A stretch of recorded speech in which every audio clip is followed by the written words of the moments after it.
We spent the last segment, Ryan, talking about the players' uniforms and whether they were effective or not. One guy that brings levity to the Phillies broadcast often, but also is a professional, is Gregg Murphy, and he joins us now on the Sports Bash via phone. Phillies back home with Pittsburgh tonight. Murph, first and foremost, had you heard that before? Did you hear some of those Walton clips? Yeah, is it good to be an asteroid? I'm not sure if it's good or not, but yeah, I had heard a little bit of that when he did that last week. But he is quite the personality for sure. Would you please pass along to Fransky, my friend and colleague Scott Fransky, how much I loved the spy versus spy reference? My partner here, Ryan Rothstein, is too young to even remember Mad Magazine, no less spy versus spy. But I died laughing in the car immediately when I heard him say that. Yeah, it's funny because I had that thought as well, spy versus spy. I'm not too young to remember that. I remember it well, and it really did have that kind of look to it. There were a lot of good comments and commentary on the uniforms. Let's just be glad that starting tonight we're all back in our normal colors.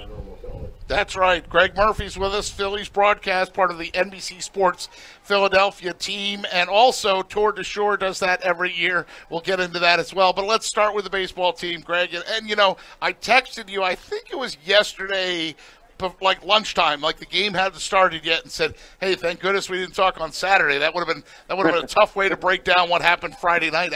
How do you even put into words what took place Friday night? The Miami mess, you got to do an alliteration, right? It's got to be an MM, right?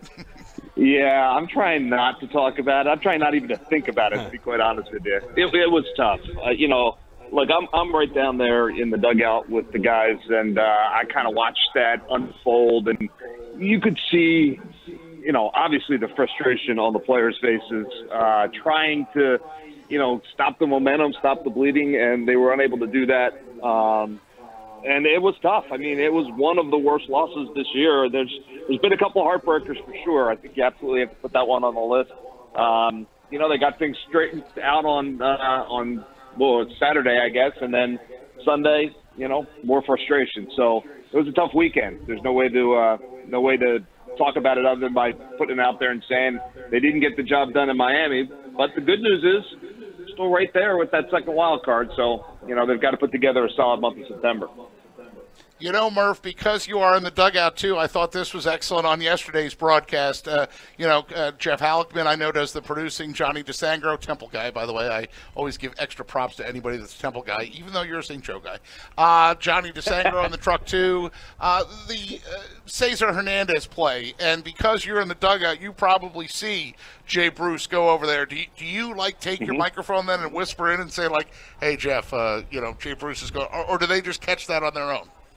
No, they just caught that on their own. I mean, there's so many cameras pointing in the dugout and elsewhere on the field that more often than not, we pretty much capture everything that's happening. Yeah, they did a great job with that. You could see the other players, kind of holding Cesar accountable. Here's what I know about Cesar Hernandez, and I've known him for years. He holds himself accountable, too. It was a mistake. There's no excuse for it at all. And it's happening way too often in Major League Baseball, not just with the Phillies, but all around the league. You just wonder, you shake your head and think to yourself, how hard is it to run 90 feet, But I know Cesar felt terrible about it.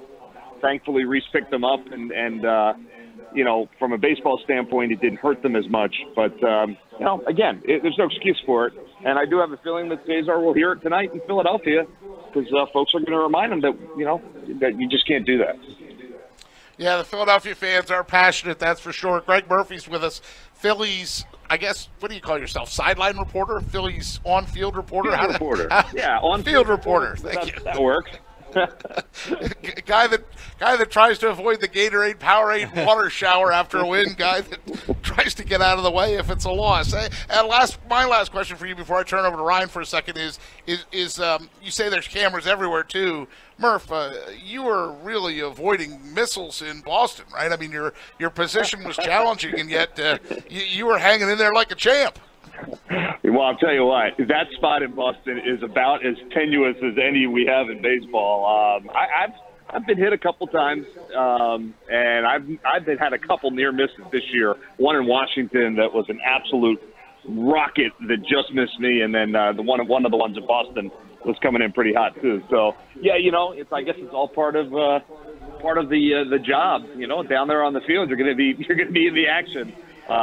So just I try to avoid them the best I can. I have been hit on the backside twice, and I guess if you're going to get hit, that's a pretty good spot to get hit.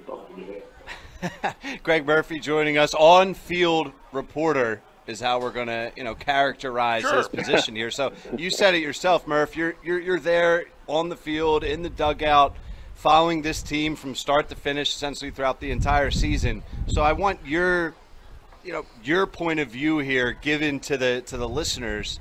Have you noticed a substantial difference in the dugout and in the clubhouse and just the overall culture of the Philadelphia Phillies from before Charlie Manuel and now with Charlie Manuel? Has that adrenaline shot, that Charlie Manuel adrenaline shot in the arm, has that faded away now that we're a week or two into his stint as hitting coach, or is that difference still noticeable by the players?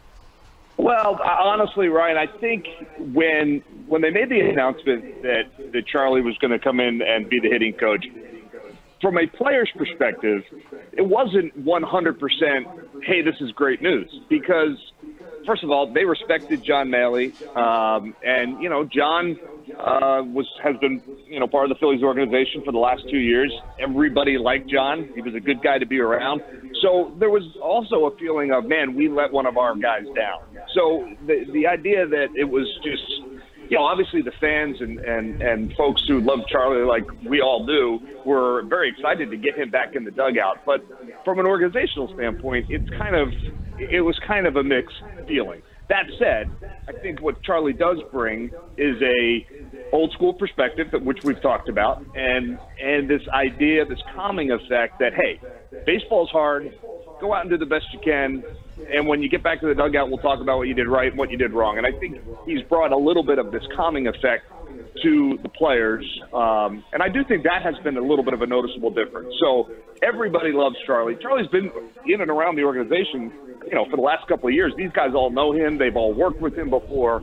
So it's not like they're bringing him in from out of nowhere. He's been here, and he's talked to these guys throughout the course of the last couple of years. So, but again, when you lose a guy in the organization, that affects the players as much as bringing in the new guy does. So I think that's important to remember. Yeah, absolutely. And Greg, when you look back, it's Monday now, and you look back at the weekend that was, and I think it really defines the Phillies season as a whole perfectly, because the Phillies lose 2 of 3 to Miami. Friday, we all know what happened Friday. That was ugly. Yesterday was a missed opportunity, I guess, to put it positively, with Aaron Nola on the mound. But they gain a ground in the wild card race. As crazy as it seems, the Mets are swept at home, the Cubs are swept at home, and now the Phillies are 1 game closer than they were before the weekend starts. And I think that just defines the season perfectly, because you have this team that a lot of fans don't know what they have, ups and downs. They look good against Boston, and then they lose 2 of 3 to Miami, yet they gain a ground. What do we have with this team here? And if you have to pinpoint one of your biggest concerns that isn't injuries or starting rotation or depth or bench guys. Well, leave them one. Right. Well, my point is it, you mentioned, PT, I give you no options. Is it discipline? Is it leadership? Is it culture? What area that's not maybe as measurable can you pinpoint? That's an interesting question. I would say no to the 3 things that you just said. I think this is probably a little bit of a cop-out, but I just think it's just a wild inconsistency from night to night. It's one night being the offense that everyone thought you were going to be, and then the next night against the guy with an ERA of over 6, struggling mightily and striking out 12 times. And, it's just this – it's a Jekyll and Hyde offense, it seems like. And their ability to bounce back after tough losses has been outstanding.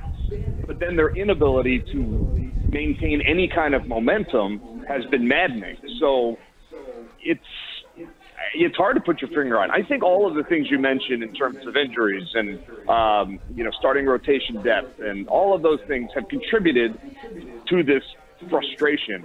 I don't know that you can single out any one of them. But look, there is leadership in this clubhouse, and there is more leadership in this clubhouse this year than there has been in the last 5 or 6 years combined. So I don't think that's the issue. They certainly like one another. They play hard for one another. They like their manager. They play hard for him. It's hard to figure out why things haven't been able to get rolling, where you win 9 out of 10, because certainly the team's talented enough. So I don't know the answer to that other than to say it's just been wildly inconsistent. Yeah, and Greg, you bring up leadership, and with you being as close to this team as really anyone out there, who are those leaders? Is there a leader in the clubhouse that maybe the fans don't realize is kind of getting followed by the others? Like, who do you see as someone that the guys really look to? Well, certainly I think we saw on television yesterday, that Jay Bruce has emerged as a leader in this clubhouse.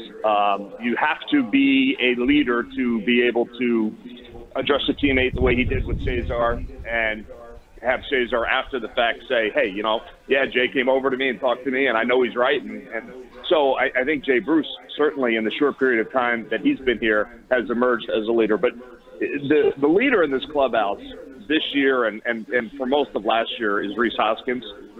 Rhys isn't playing well right now. He's been struggling, so it's harder to be a leader when you're not playing well. But he is a guy that is admired throughout the clubhouse, and is a guy that takes that leadership role very seriously. And Bryce Harper's a leader just by his presence alone. And guys certainly respect him and see what kind of teammate he is. And, I think JT Realmuto, again, is as a catcher, it's almost a natural leadership position, and I think he takes to that very well. And guys respect that. And then Hector Neris is also a guy who maybe brings a little bit more levity to the leadership side of things, but certainly he is a guy that has his teammates, or he has the ear of his teammates, and when he talks and when he's talking about what should be happening, his teammates are listening. So I think you've got a bunch in that clubhouse, which is certainly a good thing, because I don't think we've had that maybe over the last couple of years. Gregg Murphy's with us, Phillies field reporter for NBC Sports Philadelphia, the pride of Holy Cross High School, St. Joe Hawk alum. The Hawk will never die. We got to plug all your alma maters there, Murph. And I want to ask you this, because you're a visible face of the franchise. You're the guy people see on their television. So whether you're in Miami or you're in Boston or you're in San Diego or you're in Philadelphia, I guarantee you the number one or a high question you get asked a lot is, what's Gabe Kapler really like? What do you think of Gabe Kapler? Can you share some Kapler insight to our listeners of the Gabe that maybe we don't pick up through his post-game comments, or we don't pick up through just seeing him in the dugout with his pens aligned perfectly? I certainly can give you my impressions of Gabe, having known him now for the better part of 2 years. He is first and foremost a guy that cares about the people around him, and every conversation that you have with him, every decision I think that he makes, he takes. That's ingrained in him. It's part of his personality. It's part of his DNA, and he makes sure that that when you're around him, that he is someone that you can count on, and that he cares about you. And I think, I don't think that's unique in a baseball manager, but I think maybe the way Gabe goes about showing it is a little bit different than we've seen in the past.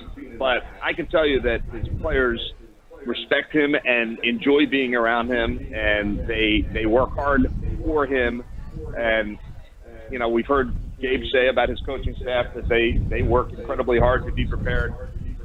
I've never seen a manager work quite as hard as Gabe Kapler to try and be prepared each and every night. So, I like the guy personally, and I certainly think a baseball team can win with him as your manager.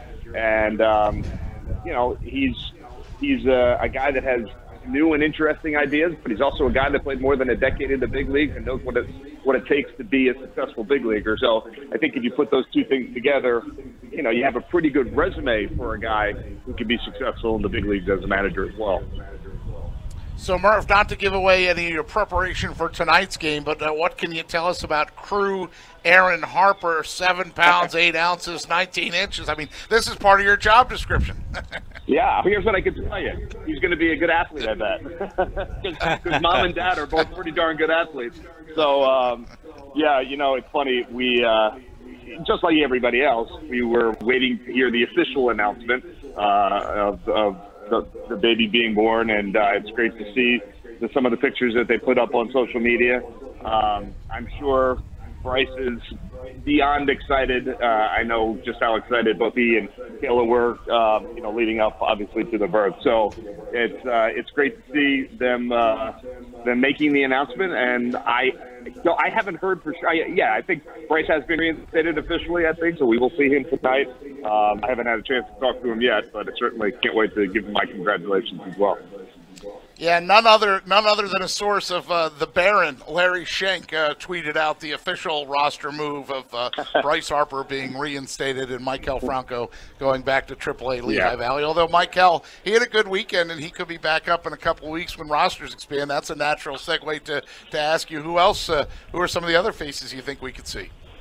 Yeah, and not even a couple of weeks. We're about a week away, I would think, right, from rosters expanding. So I do think, Michael will be back. I'd be surprised if he was not.